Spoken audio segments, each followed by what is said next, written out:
I got the IC system because it's overall just a lot more efficient running system. There's a technology out there where I don't have to have satellites. I figured out that the IC system was more advanced and more proven.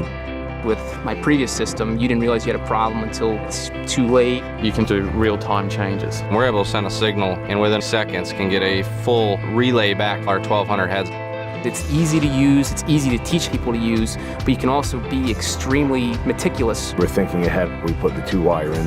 It just makes it nice when you can upgrade. And it gave me the ability to water the way I wanted to water. Very user-friendly. Having that communication is instant. Smarter without water. I love the system. We have instant feedback. It's constantly working. I haven't missed the satellites at all.